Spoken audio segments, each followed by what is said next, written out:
इस लेक्चर में 28 फरवरी 2023 के करंट अफेयर के टॉपिक डिस्कस करेंगे। फर्स्ट टॉपिक है एट्टुकल पोंगल। ये प्रीलिम्स के लिए इंपॉर्टेंट है मेनली, और GS paper 1 art and culture के लिए। एक फेस्टिवल है, त्यौहार है, जो मेनली महिलाओं के द्वारा सेलिब्रेट किया जाता है। ये वर्ल्ड का one of the largest religious gathering है महिलाओं की, यानी कि जो सबसे ज़्यादा कहीं पे महिला इकट्ठा होती हैं उनमें से एक है ये भी, जहाँ पे धार्मिक रूप से महिलाएं इकट्ठा होती हैं और इस फेस्टिवल को सेलिब्रेट करती हैं। ये देखो इस तरह से, ये आप देख सकते हो इमेज में, ये सेलिब्रेट कर रही हैं अट्टुकल पोंगल को। ये 10 दिन का लंबा फेस्टिवल चलता है, एनुअली मनाया जाता है। कहाँ पे मनाया जाता है ये याद रखना है, केरल में मनाया जाता है। केरल में त्रिवेंद्रम एक जगह है, वहाँ पे अट्टुकल भागवती टेम्पल है, वहाँ पे सेलिब्रेट किया जाता है। ये अट्टुकल भागवती एक गॉडेस हैं, यानी कि देवी हैं, जिनको ये डेडिकेटेड है फेस्टिवल, इन्हीं के नाम पे ये मनाया जाता है। अट्टुकल या अट्टुकल भागवती को गॉडेस कन्नकी के नाम से भी जाना जाता है, या गॉडेस भद्रकली के नाम से भी जाना जाता है, देवी भद्रकली या देवी कन्नकी। हर साल मनाया जाता है ये फरवरी से मार्च के महीने में, या तो फरवरी के लास्ट में या मार्च के स्टार्टिंग में ये आता है फेस्टिवल। पोंगल है जो इसका मतलब होता है टू बॉयल ओवर, यानी कि रिचुअल है। महिला इसमें क्या है, एक स्वीट प्रिपेयर करती हैं, एक मिठाई बनाती हैं, स्वीट पायसम, पायसम के नाम से जानते हैं। ये क्या होता है, ये बनाया जाता है राइस से, चावल से, जगेरी गुड़ से, कोकोनट से और प्लांटेन। प्लांटेन एक केले की तरह का ही एक फल होता है, केले से थोड़ा मीठा कम होता है ये। तो राइस, गुड़, कोकोनट, प्लांटेन को मिला के ये पकाया जाता है और इससे ये मिठाई बनाई जाती है, स्वीट पायसम। यहाँ पे ये बांटी जाती है फिर, और गॉडेस के लिए दी जाती है, गॉडेस भागवती को चढ़ाई जाती है। ये जो रिचुअल है इस फेस्टिवल में 9th डे पे परफॉर्म किया जाता है। 10 दिन तक चलता है ये रिचुअल, जो ऑफरिंग करने का, प्रसाद ऑफरिंग करने का, ये 9वें दिन का किया जाता है। और पूरे वर्ल्ड में one of the largest congregation है ऑफ वुमेन की इस फेस्टिवल में, जो ये सेलिब्रेट किया जाता है। 10 दिन का फेस्टिवल चलता है और इसमें कुछ सेक्रीफिशियल ऑफरिंग भी होती है, सेक्रीफाइस, बलिदान दिया जाता है, और उस इवेंट को बोलते हैं क्रूथी थारपानम, क्रूथी थारपानम। तो ये याद रखना, सेक्रीफिशियल इवेंट है इस पोंगल फेस्टिवल में, एट्टुकोनल फेस्टिवल में, एट्टुकोनल पोंगल। नेक्स्ट टॉपिक है परिवार पहचान पत्र स्कीम। ये प्रीलिम्स के लिए इंपॉर्टेंट है, जीएस पेपर 2 के लिए। देखो हरियाणा गवर्नमेंट ने परिवार पहचान पत्र ये जारी किए थे। इसमें क्या है, आईटी बेस्ड वेलफेयर स्कीम है ये। इसमें अभी किया गया कि ये first anti corruption working group इसमें डिस्प्ले किया जाएगा। यानी कि अभी देखो जो G20 की मीटिंग हुई है, G20 का समिट हुआ है, उसका पहला एंटी करप्शन वर्किंग ग्रुप का पहला मीटिंग हुई है, जिसमें ये शोकेस किया गया, डिस्प्ले किया गया हरियाणा का परिवार पहचान पत्र। ये आईटी बेस्ड वेलफेयर स्कीम है, यानी कि इसमें जो इंफॉर्मेशन टेक्नोलॉजी है उसका यूज किया जाता है और लोगों के कल्याण के लिए ये स्कीम चलाई जा रही है। क्या है ये स्कीम हरियाणा गवर्नमेंट की, कब लॉन्च की थी, 2015 में इसको लॉन्च किया था। इसका प्राइमरी ऑब्जेक्टिव से जो टारगेट है वो ये है कि इसमें हर एक फैमिली को एक पहचान पत्र दिया जाता है। जैसे एक राशन कार्ड होता है, या जैसे देखो एक इंडिविजुअल आदमी का आधार कार्ड है, ऐसे पूरी फैमिली का ये समझ लो एक आधार कार्ड है, पहचान पत्र है। उसमें सारी फैमिली की डिटेल होगी, उनकी डेट ऑफ बर्थ वगैरह, उनके नाम, उनके सारी और डिटेल जो भी है सब होगी। तो ये एक ऑथेंटिक, वेरीफाइड, रिलायबल डेटा तैयार करता है सारी फैमिली का हरियाणा में। ये जो पीपीपी है, परिवार पहचान पत्र, हर एक फैमिली को आइडेंटिफाई करता है और उनका बेसिक डेटा तैयार करता है फैमिली की कंसेंट के हिसाब से ही, डिजिटल फॉर्मेट में। जब ये घर घर जाया जाता है, फैमिली की अनुमति ली जाती है, उनसे इन्फॉर्मेशन ली जाती है और पहचान पत्र तैयार किया जाता है। इस स्कीम के अंदर एक यूनिक आइडेंटिटी कार्ड जारी किया जाता है, और स्टेट गवर्नमेंट इसमें टारगेट करती है कि हर एक फैमिली को, जो भी स्टेट में रह रही है हरियाणा स्टेट में, उसको मॉनिटर किया जाए। हर एक फैमिली एक सिंगल यूनिट कंसीडर की जाती है, और हर एक फैमिली के लिए 8 डिजिट का फैमिली आईडी दी जाती है। फैमिली आईडी, जो फैमिली आईडी है इसको लिंक किया जाता है बर्थ डेट से, डेथ डेट से, या मैरिज रिकॉर्ड से, सारी डिटेल होती है। और जब भी मान लो किसी फैमिली में किसी बच्चे का जन्म होता है, या किसी की डेथ हो जाती है, या मैरिज होती है, तो उसमें अपडेट कर दिया जाता है, इस आईडी में अपडेट कर दिया जाता है। तो ये फैमिली को रजिस्टर कराना होता है परिवार पहचान पत्र पोर्टल पे, इसका बेनिफिट लेने के लिए, ताकि स्टेट गवर्नमेंट कोई सोशल सिक्योरिटी बेनिफिट देना चाहती है, कोई सामाजिक सुरक्षा के लिए स्कीम चलाई जा रही है, वेलफेयर के लिए स्कीम चलाई जा रही है, तो उस स्कीम का अगर फ़ायदा लेना है तो इसके ज़रिए ले सकते हैं, परिवार पहचान पत्र के जरिए। इसका बेनिफिट और क्या क्या है परिवार पहचान पत्र का? देखो इससे क्या है कि ये जो भी सिटीजन है गवर्नमेंट स्कीम का आसानी से फ़ायदा ले सकते हैं और ऑनलाइन मीडियम के जरिए ले सकते हैं, ऑनलाइन रजिस्टर करा सकते हैं और फ़ायदा ले सकते हैं। इसके ज़रिए ट्रांसपेरेंसी आती है सिस्टम में। जो मिडल मैन पहले हुआ करते थे, बिचौलिए, गवर्नमेंट की स्कीम के जरिए जो गवर्नमेंट का स्कीम का फ़ायदा लेना होता था, तो पहले मिडल मैन के पास जाओ, वो जो मिडल मैन है वो एलिमिनेट हो जाएंगे। इसकी वजह से डायरेक्टली आप रजिस्टर करोगे ऑनलाइन पोर्टल पे, परिवार पहचान पत्र अपना दोगे आईडी, और गवर्नमेंट की जो स्कीम है परिवार के लिए वो उनका फ़ायदा लिया जा सकता है। नेक्स्ट टॉपिक है pink ball warm. Pink ball warm जो आप देख रहे हो ना, कीड़ा सा, इसका नाम है पिंक बॉल वॉर्म। हमारी एक जेनेटिक इंजीनियरिंग अप्रेजल कमेटी है, ये मिनिस्ट्री ऑफ इन्वायरमेंट के अंदर काम करती है। जेनेटिक इंजीनियरिंग अप्रेजल कमेटी, कोई भी मान लो जेनेटिकली मॉडिफाइड क्रॉप है, उसकी ये रिकमेंडेशन यही करती है मिनिस्ट्री ऑफ इन्वायरमेंट को। रिसेंटली इसने अप्रूवल दे दिया कि पिंक बॉल वॉर्म रेजिस्टेंट एक जीएम कॉटन है, जेनेटिकली मॉडिफाइड कॉटन है, एक कपास का सीड है और वो क्रॉप उगाई जाएगी, तो उसमें कुछ ऐसा जीन डाला गया है इसमें कि जिसकी वजह से जो ये पिंक बॉल वॉर्म कॉटन को नुकसान पहुंचाता था ना, जिसकी वजह से जो यील्ड आती थी, प्रोडक्टिविटी आती थी, वो कम हो जाती थी। जैसे मान लो किसी खेत में 10 टन कॉटन होता है, लेकिन अगर उसमें ये कीड़ा लग जाए पिंक बॉल वॉर्म का, तो उसका जो प्रोडक्टिविटी है कम हो जाती है, 10 की बजाय 9 होगी, 9 टन या 8 टन इस तरह से। तो उसमें कॉटन में मॉडिफाइड कर दिया, उसके सीड में ये जीन डाल दिया एक, और ऐसा जीन है पिंक बॉल वॉर्म उसमें नहीं लग सकता, ये कीड़ा नहीं लग सकता उस कॉटन में। तो ये फील्ड ट्रायल के लिए अभी अप्रूवल दे दी है कि फील्ड ट्रायल का मतलब है खेतों में उगा के देखा जाएगा स्मॉल लेवल पे। अगर ये देखा सही है, कोई नुकसान नहीं पहुंचा रहा, तो फिर इसे आगे और किसान भी उगा सकते हैं। तो ये हरियाणा में हिसार एक डिस्ट्रिक्ट है हरियाणा में, वहाँ पे फील्ड ट्रायल की जाएगी इसकी। ये जो पेस्ट है पिंक बॉल वॉर्म, ये one of the most destructive paste है, यानी कि फसलों को बहुत नुकसान पहुंचाता है ये पिंक बॉल वॉर्म। साइंटिफिक नाम है इसका पैक्टिनोफोरा गॉसिपिला। इसका जो डिस्ट्रीब्यूशन है, ये ओरिजिनली इंडिया का नेटिव है। पिंक बॉल वॉर्म की बात कर रहे हैं हम, मूल निवासी इंडिया का, ये यहीं से निकला है ये, और कॉटन ग्रोइंग कंट्रीज़ में भी ये फैल चुका है, वहाँ पे भी पाया जाता है ये। जो ये एडल्ट है, ये स्मॉल मौथ होता है, छोटा कीड़ा होता है, 3 से 8 इंच लंबा होता है, डार्क ब्राउन कलर का होता है ये, और ये लार्वा स्टेज पे ज़्यादा डिस्ट्रक्टिव होता है और आइडेंटिफिएबल स्टेज पे होता है, आइडेंटिफाई किया जा सकता है। ये इसके अंदर से एक लार्वा निकलता है, वो डिस्टिंक्टिव पिगमेंट होता है उसके पास, और ये 1/2 इंच तक ये पहुंच सकता है जब ये प्यूपेट होता है, जब ये छोटा बच्चा सा होता है ना, प्यूपेट होता है, तब ये 1/2 इंच तक पहुंच सकता है और लार्वा निकलता है जो कॉटन पे जब जाता है, कॉटन की फसल पे, तो उसको नुकसान पहुंचा सकता है। और क्या क्या इकोलॉजिकल थ्रेट है इससे? देखो जो पिंक बॉल वॉर्म है, ये कॉटन के लिए तो मेजर पेस्ट है, यानी कि एक कीड़ा है, कीड़ा है या कीट है जो नुकसान पहुंचाता है। और एडल्ट जो क्या है, ये केवल 2 हफ्ते तक रहते हैं, लेकिन जो फीमेल है वो 200 से ज़्यादा अंडे दे सकती है। अब जब 200 से ज़्यादा अंडे देगी, 200 से ज़्यादा अंडे, तो उनसे भी तो नए पिंक बॉल वॉर्म बन जाएंगे, नए कीड़े बन जाएंगे, और जब नए कीड़े बनेंगे तो और ज़्यादा फसल को ये नुकसान पहुंचाएंगे, सीड को खा जाएंगे, ये डैमेज कर देंगे फाइबर को, कॉटन को, उसकी क्वालिटी घटा देंगे, यील्ड घटा देंगे।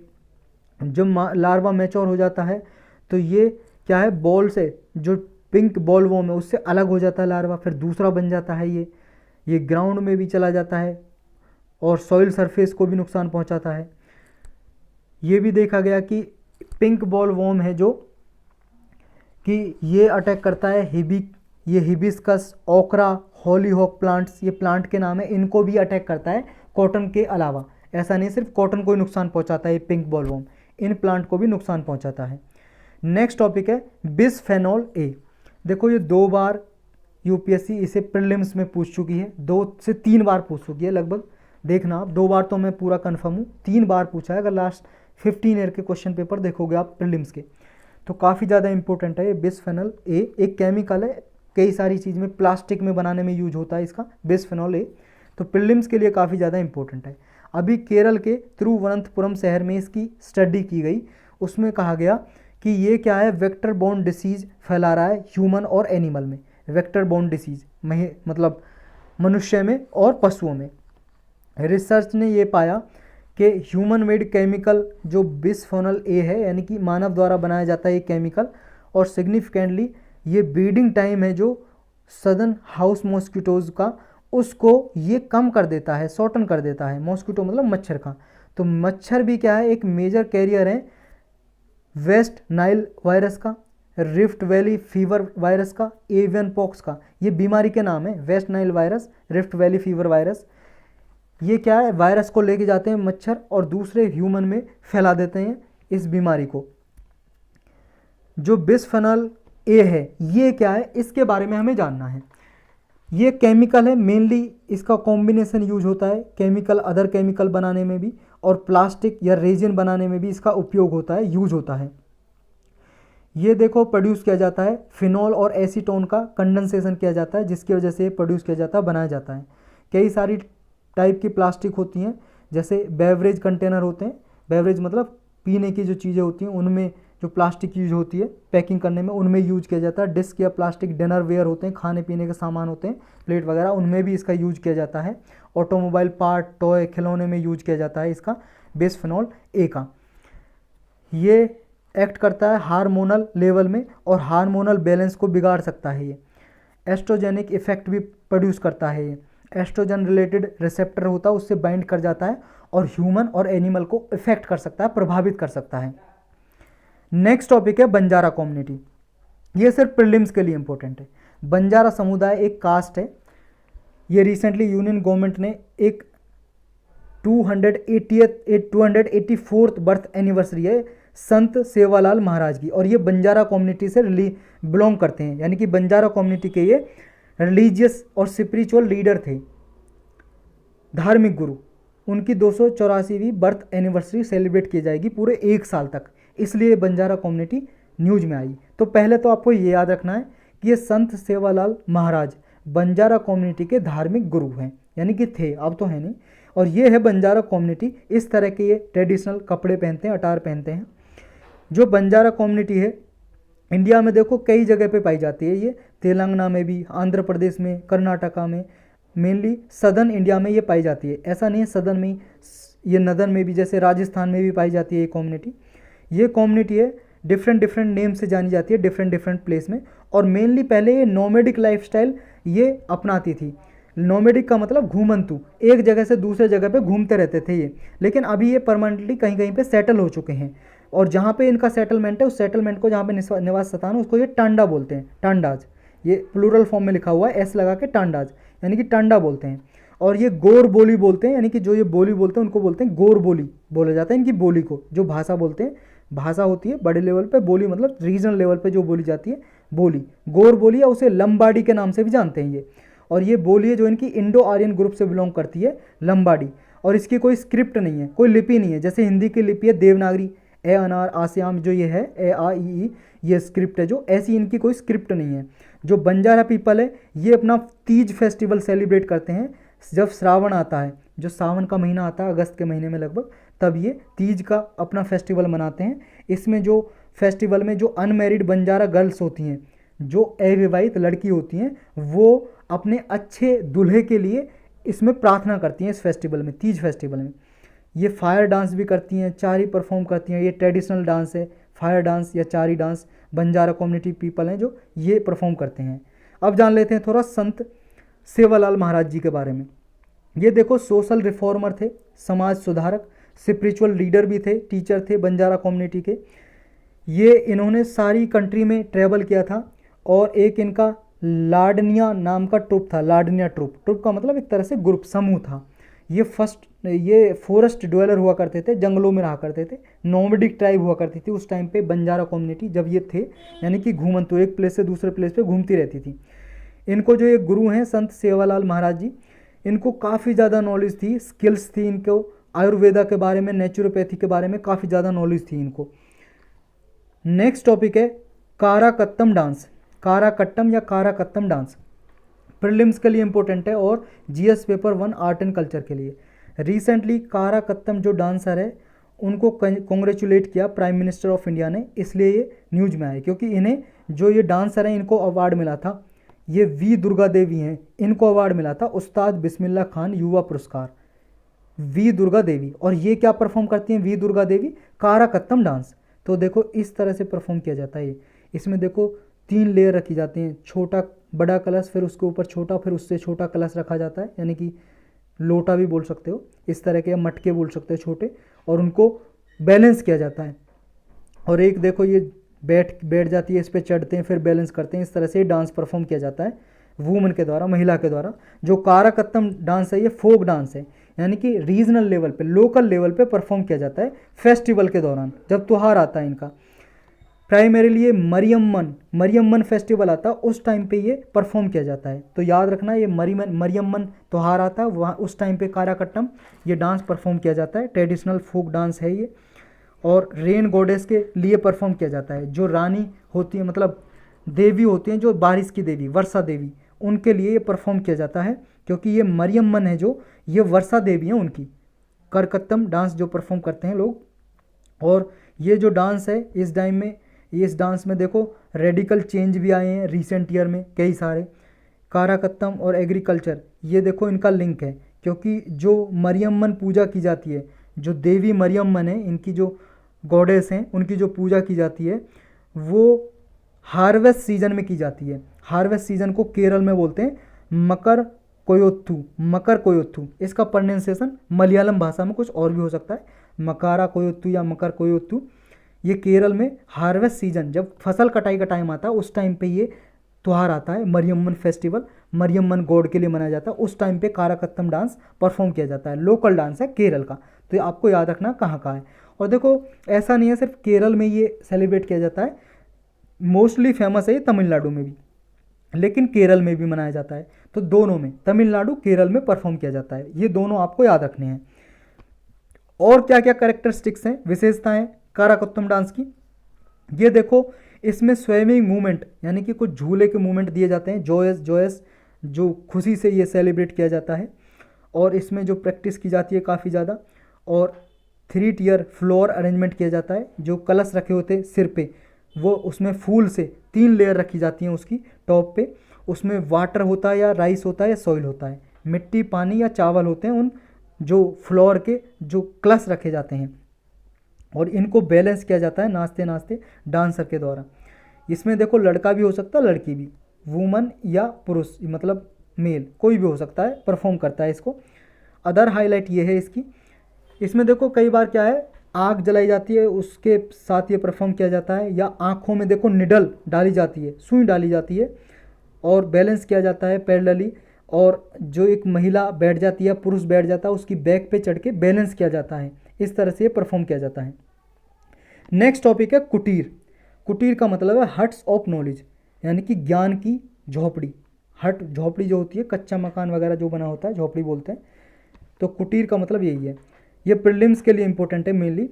ट्राइबल विलेज एक आदिवासी लोगों का गांव है, उड़ीसा की डिस्ट्रिक्ट है, नायागढ़ डिस्ट्रिक्ट। वहाँ पे अभी कुटीर, ये स्मॉल हट्स सेटअप की गई, इसलिए ये न्यूज़ में कुटीर।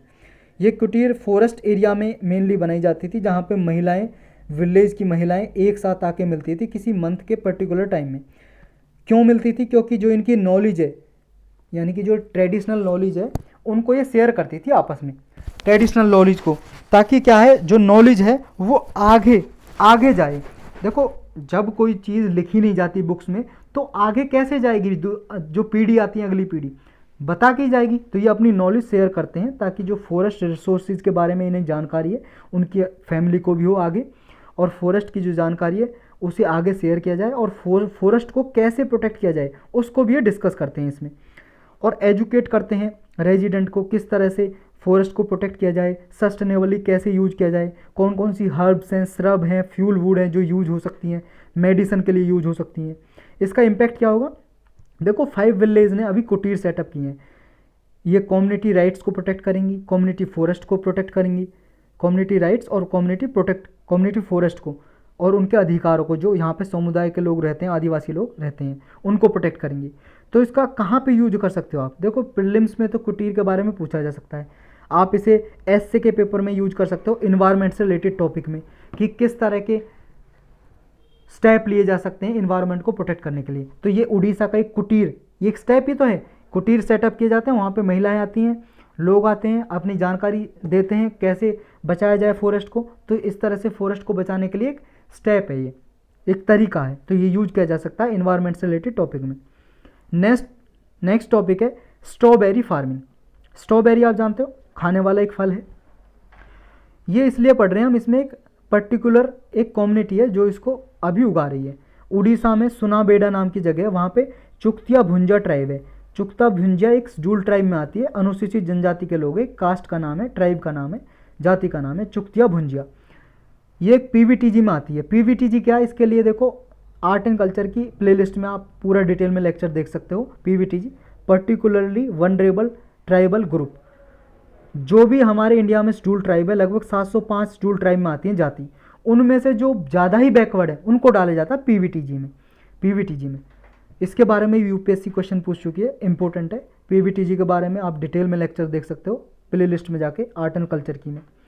तो ये जो उगाया जाता है strawberry farming, tropical deciduous forest में, सुनाबेना वाइल्ड लाइफ सेंचुरी है, वहाँ पे उगाए जा रहे हैं स्ट्रॉबेरी, और गवर्नमेंट स्पॉन्सर्ड प्रोग्राम के अंदर।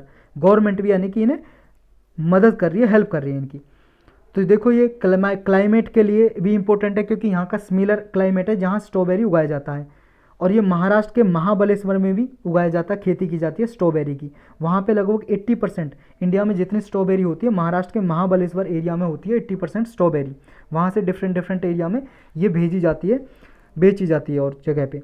तो यहाँ के जो सुनाबेड़ा नाम की जगह है उड़ीसा में, वहाँ के लोगों ने भी ये स्ट्रॉबेरी उगाना शुरू किया है। तो ये चुक्तिया, ये भुंजिया ट्राइब है, इसके बारे में आपको पता होना चाहिए कहाँ पे मेनली पाई जाती है। नेक्स्ट टॉपिक है सोलर जियो इंजीनियरिंग। ये प्रीलिम्स के लिए इंपॉर्टेंट है मेनली। देखो सोलर इंजीनियरिंग क्या होता है, जियो इंजीनियरिंग ये एक टर्म क्या है। देखो सोलर रेडिएशन में मॉडिफिकेशन किया जाता है, किस तरह से किया जाता है, इसमें क्या है कि सनलाइट जो आ रही होती है स्पेस में, जहाँ सन से सनलाइट आ रही होती है, उसको देखो जैसे मान लो ये अर्थ है, अर्थ ये सन है, सन देखो सन बड़ा है वैसे अर्थ से, अर्थ छोटी है, लेकिन यहाँ पे उल्टा बनेगा। मान लो ये सन है और ये अर्थ है, सन से सनलाइट आ रही है, यहाँ पे जितनी सनलाइट आएगी फिर रिफ्लेक्ट होगी और एटमॉस्फेयर में रह जाएगी, वातावरण में, सन अर्थ के वातावरण में, और फिर वो यहाँ पे टेम्परेचर को इंक्रीज करेगी, ग्लोबल वार्मिंग होगा। लेकिन ये एक ऐसा तरीका है सोशल जियो इंजीनियरिंग कि जो सनलाइट आ रही है उसे यहाँ एटमॉस्फेयर में आने से पहले यहीं पे ही उसे रिफ्लेक्ट कर दें वापस, कुछ ऐसी चीज़ डाली जाए। तो यही है सोलर जियो इंजीनियरिंग, यानी कि सनलाइट को बैक रेडिएटेड किया जाए स्पेस में वापस भेज दिया जाए आसमान में, एटमॉस्फेयर तक आए ही ना।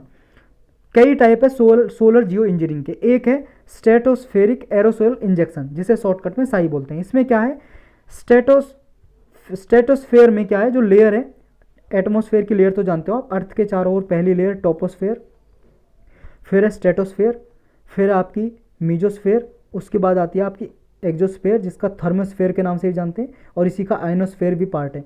तो जो स्ट्रेटोस्फेयर है ये लगभग अर्थ के चारों ओर ऊंचाई है इसकी 15 से लेके लगभग जब 20 किलोमीटर से लेके आपकी 50 किलोमीटर तक का एरिया में ये स्ट्रेटोस्फेयर फैली हुई है अर्थ के चारों ओर।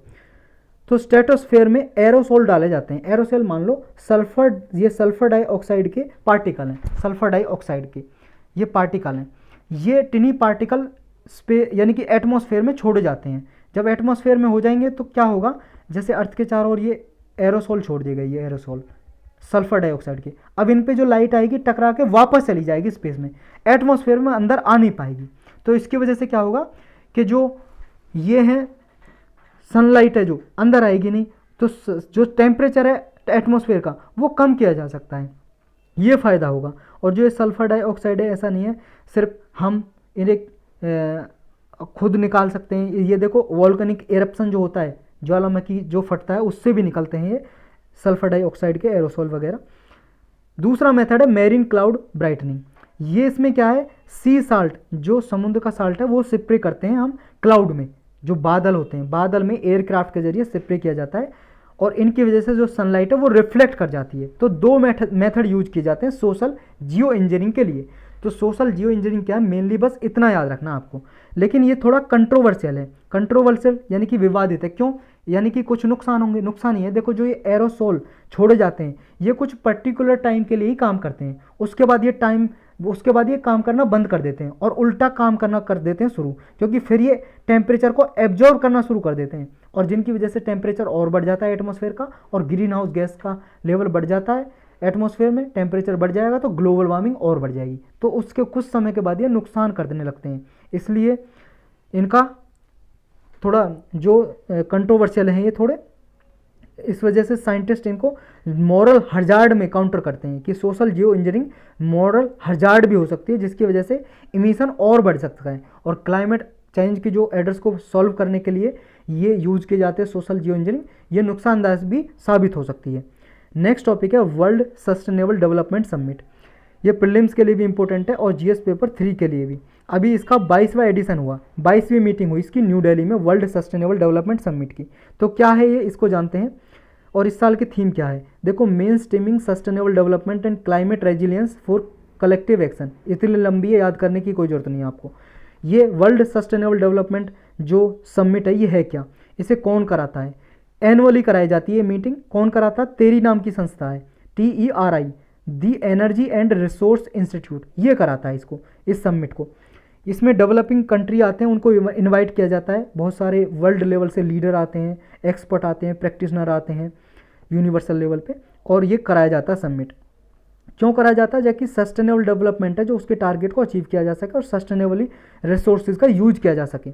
जो तेरी नाम की संस्था है ये 1974 में बनाई थी, हेडक्वार्टर इसका न्यू दिल्ली में। एक इंडिपेंडेंट थिंक टैंक है ये, एक नॉन प्रॉफिट ऑर्गेनाइजेशन की तरह काम करती है ये तेरी नाम की संस्था। मल्टी डायमेंशनल ऑर्गेनाइजेशन है, इसमें बहुत सारे expert policy research consultancy implementation के लिए आते हैं, रिसर्च करते हैं इसमें सस्टेनेबल डेवलपमेंट को कैसे हासिल किया जाए इंडिया में या ग्लोबल साउथ में। ग्लोबल साउथ का मतलब जो डेवलपिंग कंट्री है, विकासशील देश है, उसमें कैसे किया जाए। और सस्टेनेबल डेवलपमेंट तो आप जानते हो, सतत विकास बोलते हैं हिंदी में, सतत विकास। क्या होता है सतत विकास, यानी कि देखो हम रिसोर्सेज का इतना यूज करें जितना उन्हें की ज़रूरत है, यानी कि ऐसा ना हो हम जो आने वाली जनरेशन है उसकी जो ज़रूरत है उसकी ज़रूरत के हिसाब से भी हम उन रिसोर्सेज का यूज कर ले, ताकि उनकी ज़रूरत के लिए बचे ही ना। तो इसे कैसे डिफाइन कर सकते हैं, development which meets the need of present without compromising ability of future generation to meet their own needs. ये डेफिनेशन दी थी बुर्टलैंड कमीशन था एक, और उसने रिपोर्ट दी थी आवर कॉमन फ्यूचर 1987 में। तो इस कमीशन ने, कमीशन का नाम भी याद रखना आपको, सबसे पहले सस्टेनेबल डेवलपमेंट की जो डेफिनेशन है किसने दी है ये याद होना चाहिए आपको। 1987 में दी थी, ब्रुटलैंड कमीशन का नाम था, और कमीशन के ने जो रिपोर्ट दी थी आवर कॉमन फ्यूचर रिपोर्ट का नाम था। इस रिपोर्ट में सबसे पहले सस्टेनेबल डेवलपमेंट की ये डेफिनेशन दी कि प्रेजेंट जो जनरेशन है वो अपनी ज़रूरतों को उस हिसाब से करे कि आने वाले ज़रूरतों की आने वाली जनरेशन की जो ज़रूरतें हैं, आने वाली पीढ़ी की जो ज़रूरतें हैं वो कंप्रोमाइज़ ना हो, उनका कोई नुकसान ना हो, इस तरह से रिसोर्सेज का यूज करें, डेवलपमेंट का यूज करें। तो ये है सस्टेनेबल डेवलपमेंट। जो ये सबमिट हुआ है अभी तेरी का वर्ल्ड सस्टेनेबल डेवलपमेंट समिट, तो इसके मेजर पॉइंट क्या हैं ये जान लेते हैं। गवर्नमेंट अप्रोच है इसमें, कलेक्टिव अप्रोच एनवायरमेंटल कंजर्वेशन के लिए, पर्यावरण को बचाने के लिए साथ में आती है गवर्नमेंट, प्रयास करती हैं। 10 पॉइंट है इसमें एक्ट फॉर अर्थ मैनिफेस्टो के, इसमें क्या है मैसेज दिया जाता है कि कैसे इन्वायरमेंट को प्रोटेक्ट किया जाए। और कंट्री सेंट्रिक अप्रोच है इसमें, हर एक कंट्री में किस तरह की स्ट्रेटजी अपनाई जाए, अलग अलग स्ट्रेटजी पे ध्यान दिया जाता है कि किस कंट्री में कैसी प्रॉब्लम है, उस हिसाब से स्टेप लिए जाते हैं। और पीपल सेंट्रिक अप्रोच भी ली जाती है, यानी कि किसी मान लो एरिया में क्लाइमेट का क्या रोल है, वहाँ पे क्या नुकसान हो रहा है इन्वायरमेंट को, पीपल को क्या नुकसान हो रहा है, तो पीपल के हिसाब से अप्रोच ली जाती है, उनके हिसाब से, नीड के हिसाब से। कौन कौन से इशू इसमें डिस्कस किए हैं अभी वर्ल्ड डेवलपमेंट समिट में, इसमें देखो क्लाइमेट फाइनेंस, क्लाइमेट को बचाने के लिए पैसा फंडिंग की जाए, इक्विटेबल एक्सेस हो सस्टेनेबल डेवलपमेंट का, सतत विकास के लिए हर एक को लिए इक्विटेबल यानी कि समान एक्सेसिबिलिटी हो, need for a balance between reducing fossil fuel और ट्रांजिशन टू रिन्यूएबल एनर्जी, यानी कि जो नवीनीकरण ऊर्जा के तहत जाना चाहते हैं हम फॉसिल फ्यूल को छोड़ के। फॉसिल फ्यूल का मतलब जैसे कोयला, कोल, पेट्रोलियम, पेट्रोल, डीजल, आपका ये सब आते हैं फॉसिल फ्यूल में, जिनकी वजह से इन्वायरमेंट में ज़्यादा नुकसान होता है, ग्रीन हाउस गैस का इमिशन होता है। और रिन्यूएबल एनर्जी जिनसे ग्रीन हाउस गैस का एमिशन नहीं होता, या होता तो बहुत ही ना के बराबर। जैसे सोलर एनर्जी हो गई आपकी, विंड एनर्जी हो गई, सौर ऊर्जा, हवा से बनने वाली बिजली। नेक्स्ट इसमें डिस्कस किया गया green development pact, equity and climate justice, driving and finance development, inclusive green growth, energy transition. ये इसमें डिस्कस किए गए पॉइंट। जो वर्ल्ड डेवलपमेंट जो ये है, ये वर्ल्ड डेवलपमेंट सस्टेनेबल जो समिट है, इसका ओरिजिन 2001 में होता है। पहले इसका नाम था दिल्ली सस्टेनेबल डेवलपमेंट समिट, बाद में इसका नाम चेंज कर दिया गया वर्ल्ड सस्टेनेबल डेवलपमेंट समिट। और तेरी ने एस्टेब्लिश किया था ये एक अवार्ड 2005 में इसके लिए, यानी कि जो कंट्री अच्छा करेगा सस्टेनेबल डेवलपमेंट को अचीव करने के लिए उसको अवार्ड दिया जाता है, सस्टेनेबल डेवलपमेंट लीडरशिप अवार्ड। 2022 में ये अवार्ड दिया गया अमेरिकन एक फिलंथ्रोपिस्ट हैं माइकल रूबेंस ब्लूमबर्ग, यानी कि किसी इंडिविजुअल को भी दिया जा सकता है, एक आदमी को भी। माइकल रूबन ब्लूमबर्ग को दिया गया 2022 का अवार्ड तेरी के द्वारा। रिलेटेड न्यूज़ क्या है, इससे रिलेटेड न्यूज़ है, देखो इंडिया क्या है, जो टारगेट है इंडिया का सस्टेनेबल डेवलपमेंट गोल अचीव करने का, क्योंकि देखो यूनाइटेड नेशन का टारगेट है 2015 में ये सस्टेनेबल डेवलपमेंट गोल का टारगेट रखा। 17 गोल हैं ऐसे, 17 गोल के पार्ट हैं, जैसे 1 के पार्ट है 1.1 1.2 ऐसे करके टोटल 169 टारगेट है, 17 गोल हैं। ये 2030 तक अचीव करने हैं, 2015 से 2030 तक अचीव करने हैं, तो इंडिया भी इसका पार्ट है। तो इंडिया को जो सस्टेनेबल डेवलपमेंट गोल अचीव करने हैं, ये लांस्टन जर्नल एक पत्रिका उसमें ऐसा पब्लिश हुआ कि इंडिया अभी 50% से ज़्यादा पीछे है, मतलब अभी गोल को अचीव करने के भी बहुत ही पीछे है, 50% तक भी अचीव नहीं कर पाया है। और 2030 के भी अभी कितने 7 साल बचे हैं। 75% जो इंडियन डिस्ट्रिक्ट हैं वो अपने टारगेट से काफ़ी पीछे हैं 8 इंडिकेटर में, जैसे पॉवर्टी को अचीव करने, पॉवर्टी को घटाने में अभी बहुत पीछे हैं, एनीमिया के केस को घटाने में, चाइल्ड मैरिज जो होती हैं वो अभी काफ़ी हो रही हैं इंडिया में, तो ये इनका टारगेट भी अचीव करने में इंडिया की डिस्ट्रिक्ट बहुत पीछे हैं। बैंक अकाउंट जो महिलाओं के लिए हैं इनमें काफ़ी अच्छा किया है इंडिया ने, बर्थ रजिस्ट्रेशन में काफ़ी अच्छा किया है, इंटरनेट यूज में काफ़ी अच्छा है, इलेक्ट्रिसिटी एक्सेस में, वैक्सीनेशन में, बर्थ रजिस्ट्रेशन में, चाइल्ड मैरिज को कम करने में थोड़ा कहीं कहीं पे अच्छा काम किया है इंडिया ने, तो ये इस रिपोर्ट में बताया गया। नेक्स्ट टॉपिक है India's first municipal bond index. ये प्रीलिम्स के लिए भी इंपॉर्टेंट है, जीएस पेपर 3 के लिए। नेशनल स्टॉक एक्सचेंज है जो जानते हो आप कहाँ पे, दिल्ली में ये स्टॉक एक्सचेंज जानते हो जहाँ पे बॉन्ड शेयर खरीदे जाते हैं, तो इसने ये जारी किया पहला फर्स्ट म्यूनसिपल बॉन्ड इंडेक्स। इसमें जो म्यूनसिपल बॉन्ड होते हैं, म्यूनसिपल बॉन्ड क्या होते हैं, देखो अर्बन एरियाज में, शहरी क्षेत्र में जो म्यूनसिपल कॉर्पोरेशन होती है, म्यूनसिपालिटी, जो वो बॉन्ड जारी करती है, बॉन्ड जारी करती है, जैसे कंपनी जारी करती है, एक कागज़ का टुकड़ा है, लिखा हुआ है बॉन्ड किसका है, लिखा हुआ है कितने रुपए का लिखा हुआ है, कितना ब्याज मिलेगा, इंटरेस्ट मिलेगा, लिखा हुआ है, कोई भी खरीद सकता, आप हम जैसे लोगों कोई भी। अब बॉन्ड का जो पैसा है, जैसे मैंने खरीदा बॉन्ड, म्यूनसिपल बॉन्ड, मैंने 1000 रुपये का बॉन्ड खरीदा, 1000 रुपये चले जाएंगे अर्बन एरियाज में, जिसने जारी किया म्यूनसिपल कॉर्पोरेशन ने या म्यूनसिपालिटी ने, वो उस रुपये को यूज करती है वहाँ पे रोड बनाने में, ड्रिंकिंग वाटर फैसिलिटी डेवलप करने में, कुछ भी करने में यूज कर सकती है।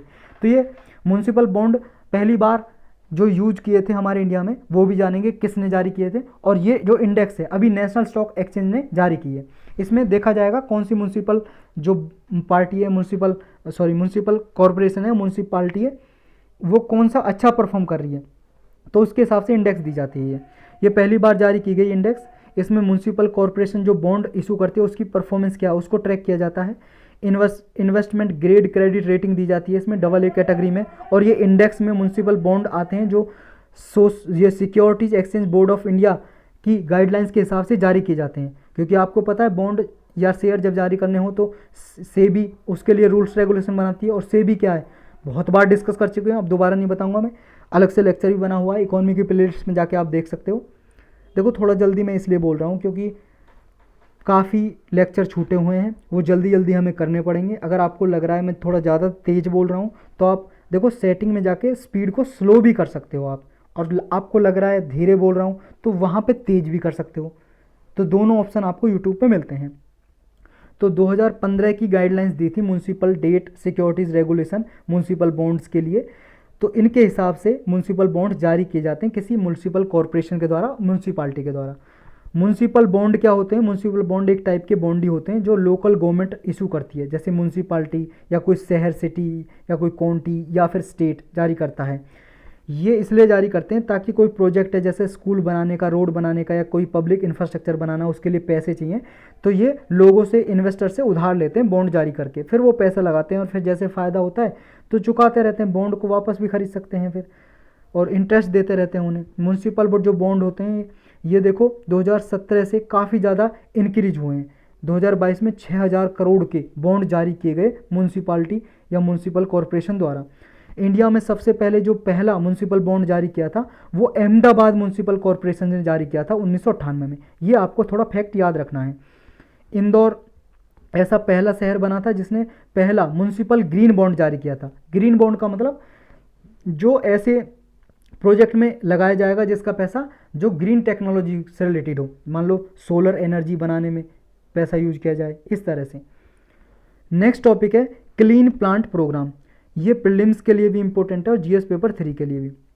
देखो इसमें क्या है, जो फॉरेन प्लांटिंग मटेरियल की डिमांड इंडिया में ज़्यादा बढ़ रही है, जैसे विदेशों से प्लांट पौधे मंगाए जाते हैं क्योंकि वो काफ़ी अच्छी उनकी प्रोडक्टिविटी अच्छी होती है, प्रोडक्शन प्रोडक्टिविटी यानी कि अच्छा ज़्यादा फल देते हैं, बहुत ज़्यादा फल देते हैं। जैसे एप्पल के प्लांट मंगाए जाते हैं, एवोकाडो, ब्लूबेरी, ये फल हैं, ये मंगाए जाते हैं।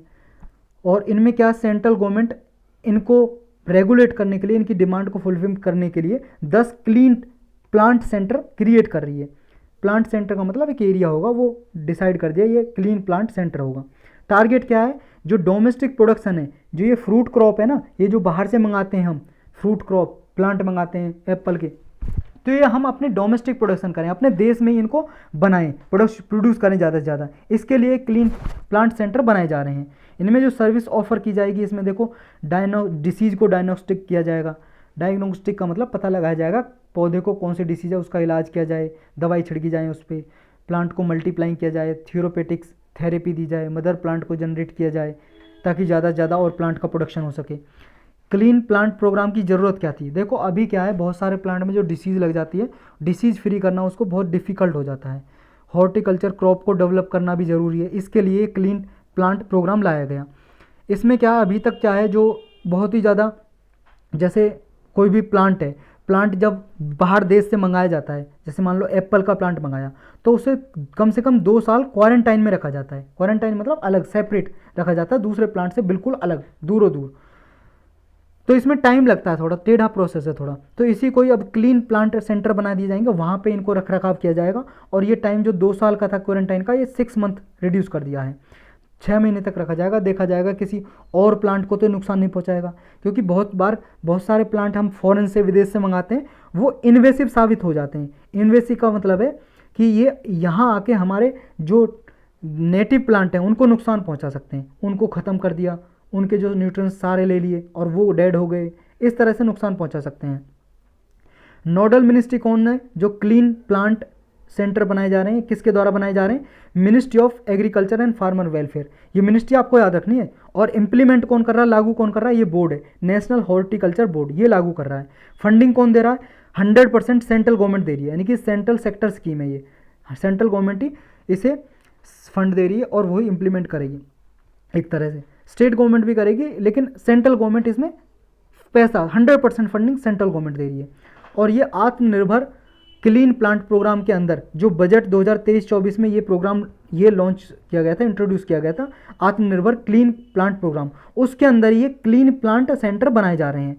और इंडिया सेकंड लार्जेस्ट प्रोड्यूसर है फ्रूट के, फल के लिए, चाइना के बाद पूरे वर्ल्ड में। ये थोड़ा फैक्चुअल डेटा आपको याद रखना है। तो ये 28 फरवरी के यही करंट अफेयर थे।